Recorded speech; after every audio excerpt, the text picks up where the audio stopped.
So it's been a week since the election, and I have to say that as things unfolded on November 3rd and the days after, I had to discipline myself a bit because I was getting pretty distracted by wanting to check the news every 10 seconds to see which way the New York Times needle was wobbling or which candidate had won Nevada or Georgia or Pennsylvania or whatever. But then towards the end of the week, last week, I came across this great tweet that goes like this. It honestly must have rocked when you found out who won the election by picking up the morning paper instead of staring slack-jawed at a screen for 72 hours. Can you imagine? Anyways, so here we are, and at this point, anyways, it looks like Mr. Biden is going to be our new president, and I wish him the very best in leading our country forward. And I have to say that I did really appreciate Biden's victory speech.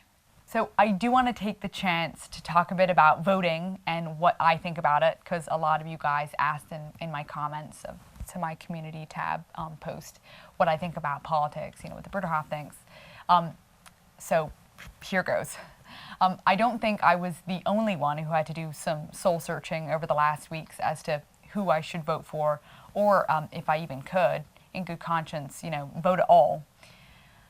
Both of the presidential candidates had made statements or talked about policies that I simply don't agree with. For example, Mr. Biden supports abortion, which is something I very much oppose. And then Mr. Trump's approach to immigration enforcement has really hurt people.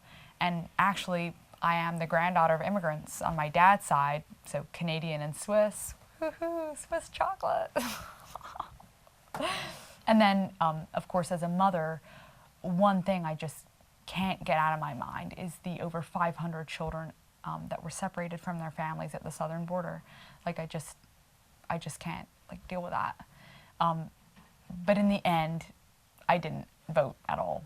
You can call me a stinker, call me a loser, but November 3rd is past. That might come as a shock to a lot of people who see voting as like a moral responsibility. So I just want to explain my thinking to you. First, I see the presidential election very differently than local elections. And I absolutely vote and have voted for our local school board members or county officials.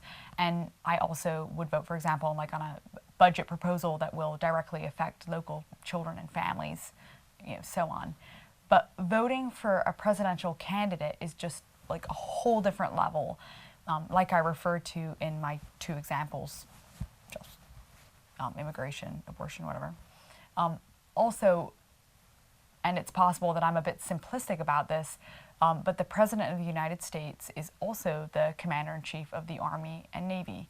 So the way I see it is that casting my vote for anyone in that office is giving my support to the use of military power. And I actually refuse to do that because I believe in Jesus' way of peace. So there you go. But I do want to explain a little bit of history to put all this in context so that it actually makes sense what I just said. So the Bruderhof has its roots in the Anabaptist movement that came out of the Radical Reformation back in the 16th century in Europe. And this time, if you remember from history class, which I had to brush up on my Reformation history when I was planning this video, the Catholic Church and the rulers of the state were working together hand in glove. And one key Anabaptist belief is that as Christians, we should not take part in secular government, although we do respect the God-given authority to the state to maintain basic peace and justice. So in Paul's letter to the Romans, he makes it very clear that we should pray for those in government, but ultimately, we as Christians owe our loyalty to a higher power. As it says in Acts, we want to obey God rather than men.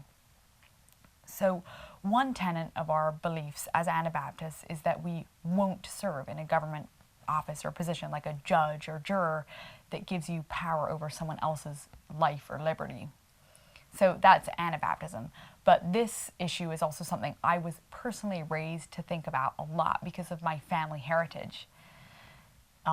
my parents left us free to make up our own minds, but they made sure that we knew where we were coming from. And on both sides of the family, the question of how a person relates to the government was something that was thought about pretty hard. But I'm just looking at the time, and I actually have to go feed Xander pretty soon. But I'm just going to talk about my mom's father, who's Carroll King. Grandpa Carroll served as a navigator in the Air Force in World War II, which is an amazing story of its own, and I'm not going to try to cover that in this short video, but remind me, I will one day talk about it. Oh, and I can also link below a biographical description, essay, whatever thing, about him. It's actually from the book, Another Life is Possible, that I recommended a couple weeks ago. Anyway, after the war, Grandpa Carroll was elected to the Minnesota state legislature because he thought, his thinking was, that politics might be the answer to war and violence, because he was deeply disturbed by the things he experienced in the war. So he used to tell how on the outside he was enjoying political life, he was traveling a lot, running around to different meetings, and you know, trying to do what he thought was right. But meanwhile, Grandma Doris was at home taking care of their kids, and he actually had quite a big family, which was quite common for back then. But underneath, he knew it wasn't the answer, even though he did his best to represent the interests of his fellow Minnesotans. Is that how you say it? Sorry, you can correct me again in the comments below. Is it Minnesotans or Minnesotians? Anyway, okay, back to, I need to work on being more focused and concentrated on what I want to say. Anyway, at that point, Grandpa and Grandma heard about the Bruderhof, and they came to visit, and then they decided to stay because they came to believe that a life of community where they personally were fully dedicated to serving their fellow man was the best contribution they could make to making a world a better place. Because of his experience in the state legislature, and also because of the guilt he felt about participating in the bombings during the war, Grandpa was very principled about not giving his support to anyone in government by voting. And I've thought about his example and the decisions he and my grandma made. I think about these a lot. Now, having said all this, there are people at the Bruderhof who do vote for the president and actually feel quite strongly about it.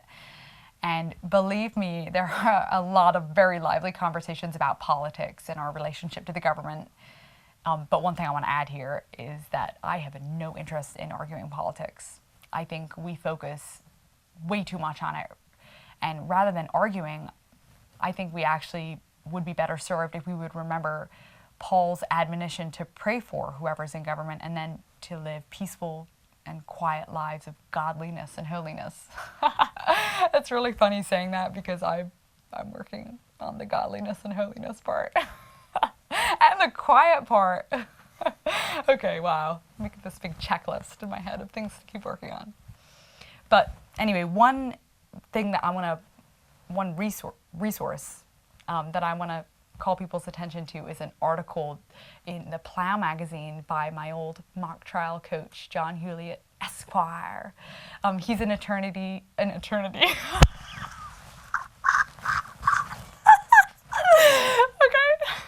I'm talking too fast. Okay. So, John Hewlett, Esquire, is an attorney. I'm saying it again. Okay. I'm just going to start giggling again. This is so bad. Okay. I got to get the laughs out and then I'll be good. Okay, so John is an attorney here at the Bruderhof. So in this article, John describes the Bruderhof's relationship to government over the years, and anyone who's interested in a more thoughtful or logical discussion over these topics should head on over there. It's really good. I've read it. John is also really good at writing. Anyway, as for me personally, what I can do to try to help the world is just to be faithful and wholehearted in living out my calling in community, and to be the best mom I can be, so that my sons grow up to contribute to society and to the world in a positive way. And of course, I'm going to continue to pray for the country and for our whole world. But that also kind of leads me to like kind of the broader thoughts. We're coming into the Advent and Christmas season, which means that I'm going to start listening to Handel's Messiah, which is honestly one of my favorite choral works. And it's always been a really special part of Christmas for me. In fact, I've already listened to it a couple times.